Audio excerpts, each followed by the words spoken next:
Hello dear student, आप सभी का एक बार फिर स्वागत करते हैं अपने इस यूट्यूब चैनल पे। आज के इस वीडियो में क्लास 10 सामाजिक विज्ञान के लिए 30 मोस्ट वांटेड एमसीक्यू क्वेश्चन करने वाले हैं। यदि आपको 2025 में 20 के 20 बहुविकल्पी प्रश्न क्लियर करना है तो आपके लिए 30 मोस्ट वांटेड एमसीक्यू होने वाला है। आपको कुछ नहीं करना है, बस इन्हीं 30 एमसीक्यू को यदि आपने तैयार कर लिया बाबू, तो यहाँ से एक भी क्वेश्चन आपके एग्जाम से बाहर नहीं जाएगा। 100% है। कुछ मत करिए, बस इन्हीं 30 एमसीक्यू को तैयार कर लीजिए। इसमें से 30 में से 20 को तो 100% ही फंस ही जाएगा 2025 एग्जाम में। ठीक है, चलिए वीडियो को स्टार्ट करते हैं। और वीडियो को स्टार्ट करने से पहले यदि आप हमारे चैनल पर पहली बार आए हैं तो चैनल को सब्सक्राइब कीजिएगा, वीडियो को लाइक और एक प्यारा सा कमेंट जरूर करना है। आपके लिए हर एक प्रश्न मैंने लिख कर लेकर आया है, तो आपके लिए बहुत ज्यादा मेहनत हो रहा है बाबू। तो आपको कुछ नहीं करना है, बस इसके लिए बस चैनल को सब्सक्राइब कर देना है और एक प्यारा सा कमेंट जरूर कर देना है। ठीक है, चलिए ये वाला जो नंबर डाला गया थोड़ा गलत हो गया, उस पर आपको ध्यान नहीं देना है। बस आपको इन 30 प्रश्नों पर ध्यान देना है और इसको तैयार कर लेना है। ठीक है, चलिए पहला प्रश्न है कि हिंद स्वराज पुस्तक के लेखक है। मोस्ट इंपोर्टेंट ये वाला प्रश्न है, मोस्ट इंपोर्टेंट प्रश्न है कि हिंद स्वराज पुस्तक के लेखक कौन है। सरदार पटेल, महात्मा गांधी, सुभाष चंद्र बोस या बाल गंगाधर तिलक। ठीक है, तो जो हिंद स्वराज पुस्तक के लेखक थे बाबू वो कौन थे आपके, Mahatma Gandhi. Option number B क्या हो जाएगा, इसका करेक्ट आंसर हो जाएगा महात्मा गांधी क्या थे, इसके लेखक थे। ठीक है, आशा करते हैं कि प्रश्न क्लियर हो गया होगा। अब हम लोग चलते हैं अगले प्रश्न पर। अगला प्रश्न क्या है बाबू, अगला प्रश्न आपका है कि निम्नलिखित में से किसने बारदोली सत्याग्रह का नेतृत्व किया था। मोस्ट वांटेड क्वेश्चन है, बारदोली सत्याग्रह। ठीक है, पहला ऑप्शन है महात्मा गांधी, दूसरा ऑप्शन है चंद्रशेखर आजाद, तीसरा ऑप्शन है ज्योतिबा फूले या सरदार वल्लभ भाई पटेल ने। ठीक है, तो आपको पता होना चाहिए कि जो बारदोली सत्याग्रह का नेतृत्व किसने किया था बाबू, आपको सरदार वल्लभ भाई पटेल ने। ऑप्शन नंबर डी क्या हो जाएगा, इसका राइट आंसर हो जाएगा। ठीक है, ऑप्शन नंबर डी क्या हो जाएगा, इसका राइट आंसर हो जाएगा। ठीक है, इस तरह आपका दूसरा प्रश्न भी क्लियर हो गया है। अब हम लोग चलते हैं तीसरे वाले प्रश्न पर। तीसरा प्रश्न ध्यान से सुनिएगा बाबू। तीसरा प्रश्न क्या है कि भारत में राष्ट्रपिता कहकर किसको संबोधित किया जाता है। ये तो क्वेश्चन आपको पता ही होगा। पहला ऑप्शन है महात्मा गांधी, दूसरा ऑप्शन है जवाहरलाल नेहरू, तीसरा ऑप्शन है सुभाष चंद्र बोस और चौथा ऑप्शन है गोपाल कृष्ण गोखले। ठीक है, तो इसका आंसर आपको कमेंट बॉक्स में देना है कि भारत में राष्ट्रपिता कहकर किसको संबोधित किया जाता है। तो इसका आंसर आपको कमेंट बॉक्स में देना है। जो बच्चा सच में मेहनत कर रहा है और इसका उत्तर जानता है तो उसको इसको कमेंट बॉक्स में जरूर बताना है। ठीक है, अब हम लोग चलते हैं इसके अगले वाले प्रश्न पर। अगला प्रश्न क्या है, अगला प्रश्न है कि स्वराज मेरी, मोस्ट इंपोर्टेंट क्वेश्चन है। इस प्रश्न को आपको जरूर जरूर क्या करना है कि स्वराज मेरी जन्मसिद्ध अधिकार है। स्वराज मेरी जन्मसिद्ध अधिकार है और मैं इसे लेकर रहूंगा। किसका कथन है, मोस्ट इंपोर्टेंट प्रश्न है। इसको मैं पहले बता रहा हूँ, इसको आपको जरूर से जरूर तैयार कर लेना है। मोस्ट इंपोर्टेंट क्वेश्चन ये वाला। ठीक है, कि स्वराज मेरी जन्मसिद्ध अधिकार है और मैं इसे लेकर रहूंगा। किसका कथन है, गोपाल कृष्ण गोखले, बाल गंगाधर तिलक या जवाहरलाल नेहरू या महात्मा गांधी। ठीक है, तो ये आपका किसका कथन था बाबू, ये आपका बाल गंगाधर तिलक का क्या था, कथन था कि स्वराज मेरी जन्मसिद्ध अधिकार है, मैं इसे लेकर रहूंगा। ये बाल गंगाधर तिलक का क्या था, कथन था। मोस्ट इंपोर्टेंट वाला क्वेश्चन है, जरूर तैयार कर लीजिएगा। ठीक है, अब हम लोग चलते हैं इसके अगले वाले प्रश्न पर। अगला प्रश्न क्या है कि भारतीय राष्ट्रीय कांग्रेस की स्थापना कब हुई थी। Very very most important question है, इसको आपको जरूर तैयार कर लेना है। ठीक है, कि भारतीय राष्ट्रीय कांग्रेस की स्थापना कब हुई थी। 1885 में, 1904 में, 1857 में या 1885 में। ठीक है, ये दो ऑप्शन हो गया। ठीक है, ठीक है, यहाँ पर 1880 कर लीजिएगा। ठीक है, तो इसका राइट आंसर क्या हो जाएगा, 1885 में। ऑप्शन नंबर एक क्या हो जाएगा, इसका राइट आंसर हो जाएगा 1885 में भारतीय राष्ट्रीय कांग्रेस की स्थापना हुई थी। ठीक है, अब हम लोग चलते हैं इसके अगले वाले प्रश्न पर। अगला प्रश्न क्या है, ध्यान से समझिएगा।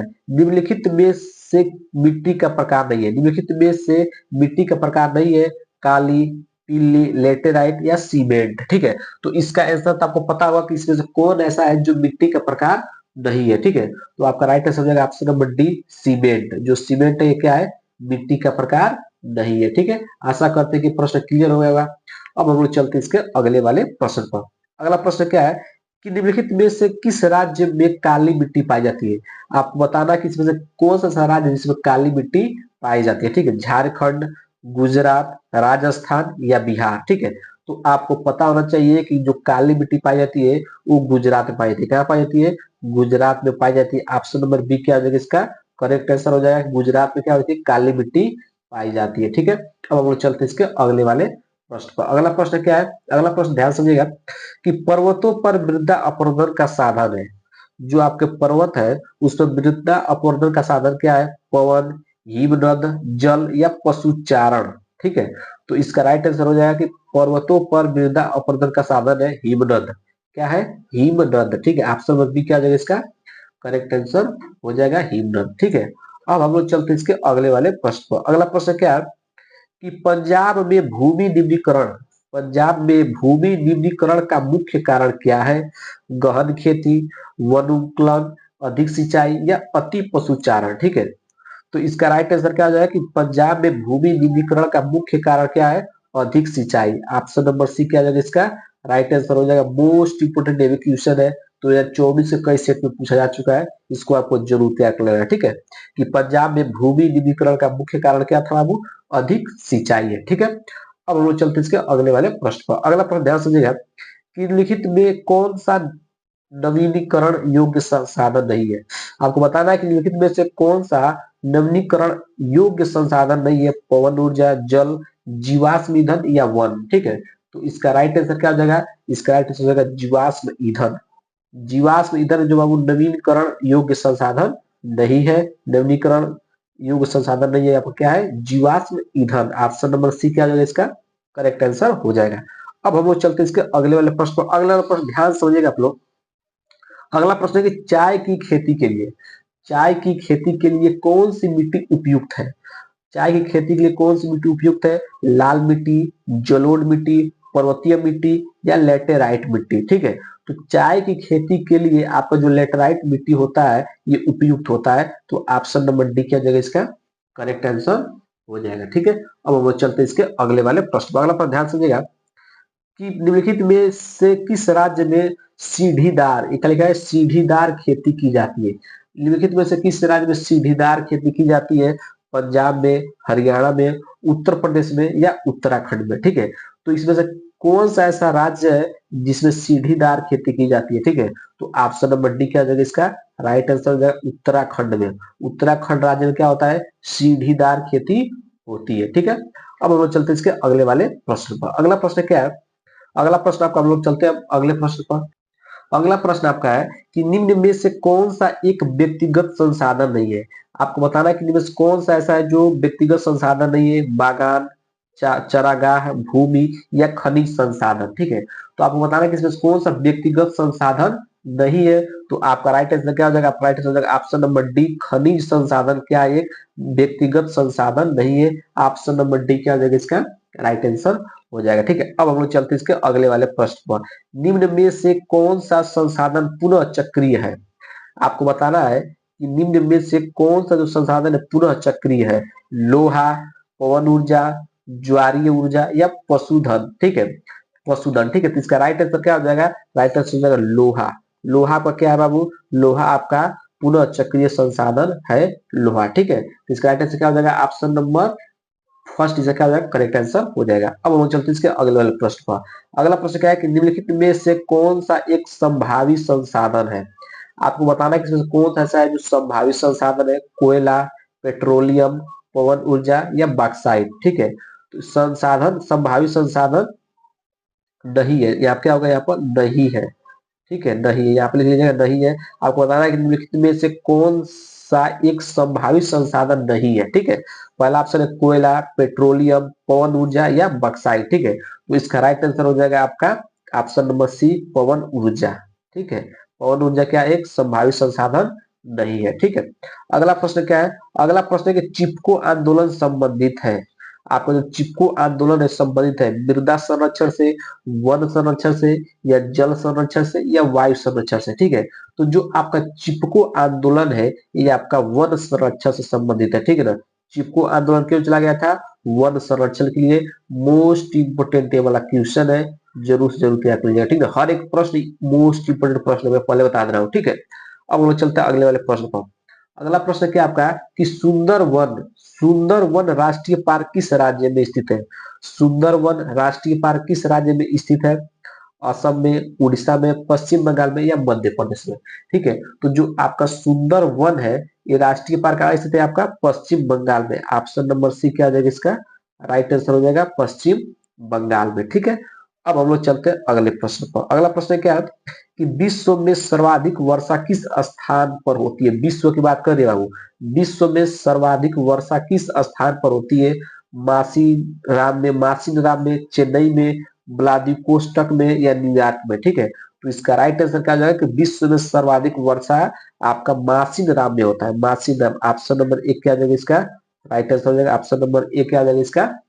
राइट आंसर हो जाएगा, ठीक है। अब हम लोग चलते हैं इसके अगले वाले प्रश्न पर। अगला प्रश्न क्या है कि टिहरी बांध, क्या लिखा है? टिहरी बांध परियोजना किस राज्य में स्थित है?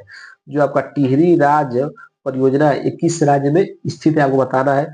पंजाब में, गुजरात में, उत्तराखंड में या मध्य प्रदेश में? ठीक है, तो टिहरी बांध परियोजना है आपका उत्तराखंड में, राज्य में क्या है? उत्तराखंड राज्य में क्या है? स्थित है। ऑप्शन नंबर सी क्या जाएगा इसका? करेक्ट आंसर हो जाएगा उत्तराखंड, ठीक है। अब हम लोग चलते हैं इसके अगले वाले प्रश्न पर। अगला प्रश्न क्या है कि सलाल बांध किस नदी पर बना है? जो आपका सलाल बांध है, ये किस नदी पर बना है? महानदी, चिनाब, सतलुज, ठीक है ना, या कृष्णा? ठीक है, तो आपका जो सलाल बांध है, ये आपका चिनाब नदी पर बना है। किस नदी पर बना है? चिनाब नदी पर बना है। ऑप्शन नंबर बी क्या आ जाएगा इसका? राइट आंसर हो जाएगा, ठीक है। अब हम लोग चलते हैं इसके अगले वाले प्रश्न पर। इनमें से कौन सी रबी फसल है? आपको बताना है कि इनमें से कौन सा ऐसा है जो रबी फसल है। चावल, मोटे अनाज, चना, वो भी काला चना, ठीक है, कपास, ठीक है। तो आपको पता होना चाहिए कि जो रबी फसल है, इसमें कौन सा रबी फसल है? आपका जो चना है, ठीक है ना, वो भी कौन सा चना? काला चना क्या है? आपका रबी रबी फसल है, ठीक है। ऑप्शन नंबर सी क्या आ जाएगा इसका? राइट आंसर हो जाएगा, ठीक है। अब वो चलते हैं इसके अगले वाले प्रश्न। अगला प्रश्न है कि इनमें से कौन सी एक फलीदार फसल है? आपको बताना कि इसमें से कौन सा ऐसा जो फलीदार फसल है। दालें, मोटे अनाज, ज्वार, तिल या तिल? ठीक है, तो आपको पता होना चाहिए कि जो आपको फलीदार फसल है, कौन है? दालें। दालें क्या होती है बाबू? एक फलीदार फसल होती है। तो ऑप्शन नंबर ए क्या आ जाएगा इसका? करेक्ट आंसर हो जाएगा, ठीक है। अब हम लोग चलते हैं इसके अगले वाले प्रश्न। अगला प्रश्न क्या है कि निम्नलिखित में से कौन सी एक रेशेदार फसल है? क्या पूछ रहा है? रेशेदार फसल पूछ रहा है, ठीक है। जूट, काफी, जौ या रबड़? ठीक है, तो आपको पता है किसमें कौन ऐसा फसल है जिसमें ज्यादा रेशे होते हैं? ठीक है, तो जूट जो होता है ना, वो आपने जूट देखा है, उसमें क्या होता है? बहुत ज्यादा रेशे होते हैं, तो इसीलिए इसको क्या बोलते हैं? रेशेदार फसल बोलते हैं, ठीक है। तो जूट आपका क्या हो जाएगा इसका? करेक्ट आंसर हो जाएगा, ठीक है। अब हम लोग चलते हैं इसके अगले वाले प्रश्न पर। अगला प्रश्न क्या है कि निम्न में से कौन सी रोपड़ फसल है? आपको बताना है कि इनमें से कौन सा ऐसा है जो रोपड़ फसल है? क्या है? रोपड़ फसल है। गेहूं, चना, गन्ना या मूंगफली? ठीक है, तो रोपड़ फसल क्या होगा आपका? गन्ना। ऑप्शन नंबर सी क्या हो जाएगा इसका? राइट आंसर हो जाएगा गन्ना क्या है? एक रोपड़ फसल है, तो इसका आंसर क्या हो जाएगा? सी क्या हो जाएगा? करेक्ट आंसर हो जाएगा, ठीक है। अब हम लोग चलते हैं अगले प्रश्न पर। अगला प्रश्न है कि झुर्रिया, जो आपका झुर्रिया प्रसिद्ध है, झुर्रिया प्रसिद्ध है किसके लिए? लौह अयस्क के लिए, कोयला के लिए या तांबा के लिए या बक्साइट के लिए? ठीक है, तो झुर्रिया प्रसिद्ध किसके लिए बाबू? कोयला के लिए। ऑप्शन नंबर बी क्या आ जाएगा इसका? करेक्ट आंसर हो जाएगा कि जो झुर्रिया है, ये कोयले के लिए क्या है? प्रसिद्ध है, ठीक है। ऑप्शन नंबर बी क्या आ जाएगा? करेक्ट आंसर हो जाएगा, ठीक है। अगला प्रश्न क्या है कि निम्नलिखित में से कौन सा परंपरागत ऊर्जा स्रोत है? ठीक है, पर निम्नलिखित में बताना है कि कौन सा परंपरागत ऊर्जा स्रोत है? ठीक है, स्रोत नहीं है, क्या क्या हो जाएगा? नहीं है, ठीक है। ऑप्शन क्या इसमें यहाँ पे क्या है कि निम्नलिखित में से कौन सा परंपरागत ऊर्जा स्रोत नहीं है? ठीक है, पहला ऑप्शन है कोयला, पेट्रोलियम, सौर ऊर्जा या प्राकृतिक गैस? ठीक है, तो इसका राइट आंसर हो जाएगा आपका सौर ऊर्जा क्या है? एक परंपरागत ऊर्जा स्रोत नहीं है। ऑप्शन नंबर सी क्या जाएगा इसका? करेक्ट आंसर हो जाएगा, ठीक है। अब हम लोग चलते हैं इसके अगले वाले प्रश्न पर। अगला प्रश्न क्या है कि भारत में पवन ऊर्जा का विशाल केंद्र कहाँ स्थित है? पवन ऊर्जा का विशाल केंद्र कहाँ स्थित है? उत्तराखंड में, तमिलनाडु में, हिमाचल प्रदेश में या राजस्थान में? ठीक है, तो जो पवन ऊर्जा का विशाल केंद्र है बाबू कहाँ है? ये तमिलनाडु में स्थित है। कहाँ स्थित है? तमिलनाडु में स्थित है। ऑप्शन नंबर बी क्या आ जाएगा इसका? करेक्ट आंसर हो जाएगा तमिलनाडु। ठीक है, अब हम लोग चलते हैं अगले वाले प्रश्न पर। अगला प्रश्न क्या है? हम लोग चलते हैं अगले प्रश्न पर। अगला प्रश्न है बाबू कि मुंबई हाई प्रसिद्ध है, मुंबई हाई प्रसिद्ध है तेल शोधक कारखानों के लिए, फिल्मी सिटी के लिए, गेटवे ऑफ इंडिया के लिए या उपयुक्त में से कोई नहीं? तो जो आपका मुंबई हाई है ये किसके लिए प्रसिद्ध बाबू? तेल शोधक कारखानों के लिए या फिल्मी सिटी के लिए या गेटवे ऑफ इंडिया के लिए या उपयुक्त में से कोई नहीं? तो जो आपका मुंबई ये प्रसिद्ध है किसके लिए? तेल शोधक कारखानों के लिए। किसके लिए? तेल शोधक कारखानों के लिए या पेट्रोलियम के लिए भी लिख सकते हैं, ये भी आ सकता है बस पेट्रोलियम। तो आपको ऑप्शन पता होना चाहिए कि तेल शोधक कारखानों के लिए या पेट्रोलियम के लिए। ठीक है, तो ऑप्शन नंबर एक क्या हो जाएगा इसका? करेक्ट आंसर हो जाएगा। ठीक है, अब हम चलते हैं इसके अगले प्रश्न पर। निम्नलिखित में से कौन सा ऊर्जा का गैर परंपरागत स्रोत है? गैर क्या पूछ रहा है? गैर परंपरागत स्रोत है। सौर ऊर्जा, कोयला, पवन ऊर्जा या ज्वारीय ऊर्जा। ठीक है, तो आपको गैर पूछा है तो इसका राइट आंसर हो जाएगा ऑप्शन नंबर बी क्या हो जाएगा? Right answer. कोयला जो क्या होता है? गैर परंपरागत स्रोत होता है। तो ऑप्शन नंबर बी क्या हो जाएगा इसका? करेक्ट आंसर हो जाएगा। ठीक है, अब हम लोग चलते हैं अगले प्रश्न पर। अगला प्रश्न क्या है कि एंथेसाइड, एंथेसाइड का संबंध किस खनिज से है? आपको बताना कि एंथेसाइड का संबंध किस खनिज से है? तांबा से, बक्साइट से, सोना से या कोयला से? ठीक है, तो जो आपका एंथेसाइट है ये किससे संबंधित है बाबू?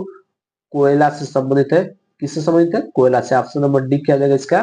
करेक्ट आंसर हो जाएगा। ठीक है, अब हम चलते कुछ और प्रश्न कर लेते हैं। यहाँ सब क्या हुआ? 30 प्रश्न कंप्लीट हो गया है। मैंने 30 प्रश्न करा दिया है, बाकी और मैं कुछ प्रश्न करा देता हूँ ताकि आपको कोई भी दिक्कत ना हो। ठीक है, अगला प्रश्न ये है कि कोरबा प्रसिद्ध है, जो आपका कोरबा ये प्रसिद्ध है किसके लिए? प्राकृतिक गैस के लिए, कोयला के लिए या सौर ऊर्जा के लिए या बक्साइट के लिए? ठीक है, तो जो आपका कोरबा है ये कोयला के लिए प्रसिद्ध है। किसके लिए प्रसिद्ध है? कोयला के लिए प्रसिद्ध है। मोस्ट इंपोर्टेंट वाला क्वेश्चन है कि कोरबा प्रसिद्ध है किसके लिए? कोयला के लिए। ठीक है, अब वो चलते हैं इसके अगले वाले प्रश्न पर। अगला प्रश्न क्या है कि निम्नलिखित श्रीलंका में निम्नलिखित में से कौन सा बहुसंख्यक वर्ग है? आपको बताना है कि श्रीलंका में निम्नलिखित में से कौन सा बहुसंख्यक वर्ग है? तमिल, ईसाई, सिंहली या मुस्लिम? ठीक है, तो आपका श्रीलंका में जो है बाबू सिंहली क्या है? बहुसंख्यक वर्ग है। तो ऑप्शन नंबर सी क्या आ जाएगा इसका?